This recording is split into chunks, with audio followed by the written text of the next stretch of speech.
But one of the issues that really overshadowed this General Conference was the vote in regards to women's ordination. And there's been a lot of confusion about that. So I just want to take a few seconds here just to clarify some things again, because we hear a lot of things on social media, but and it can be very confusing.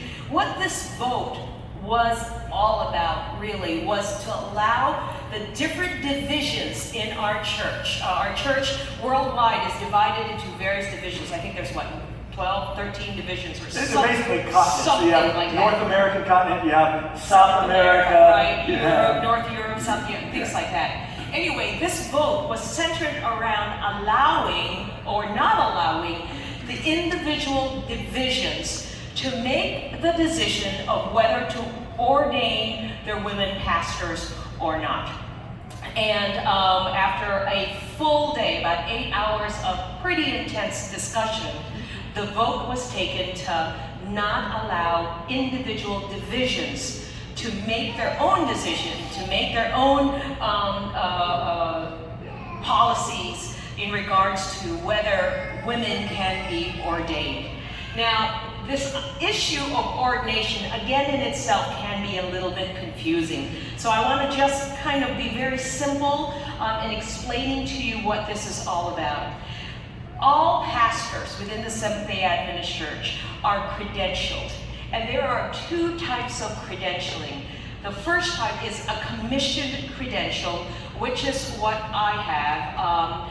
And then the second type is an ordination.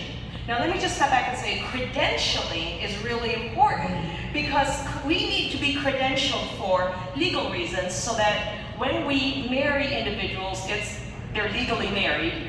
And of course doing funerals and etc. like that. But yet also credentialing from a ecclesiastical or from a church organizational standpoint that says we have demonstrated the skills and the call and the abilities to be a pastor within the Seventh-day Adventist Church. Ordination is a credential, but it is also a very specific affirmation that is given by our church to an individual, to men at this point, that says, you are called, and you have the skills and the abilities and the gifts to fulfill the role as a pastor within this denomination.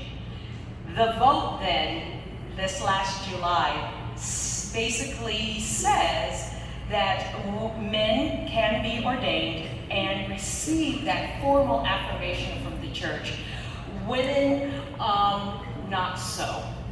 So, again, it was very disappointing to us, but what this means to us here at New Hope is the fact that I am not going to be fired.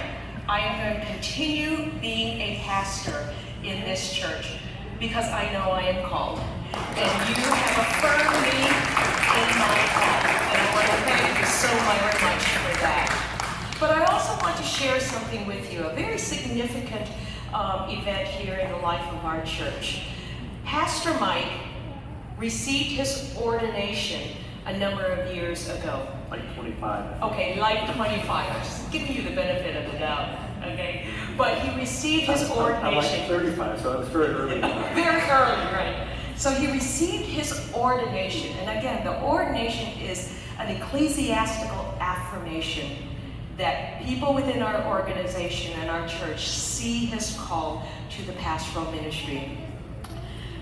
Pastor Mike has made a decision, and this decision that flows from a conviction of his heart that he is going to be letting go of his ordination credentials and instead accepting a commissioned credential, which is what I have and which is what Pastor Jason has, because a few years ago when Pastor Jason was given the chance to receive ordination, he chose not to until women can have that same right also. So Pastor Mike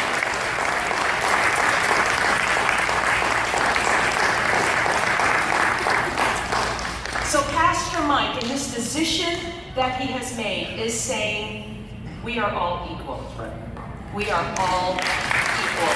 We are all called. And I just want to speak just personally with you, church family, about what this means to me personally. I am working with a team of pastors that not only affirm my call, but every single day in their words and action acknowledge my equalness. We are a team, and I cannot express how powerful that is, that all of us are different, but God has called us here for a time such as this. God has called us to be a team, and we are a team of equals.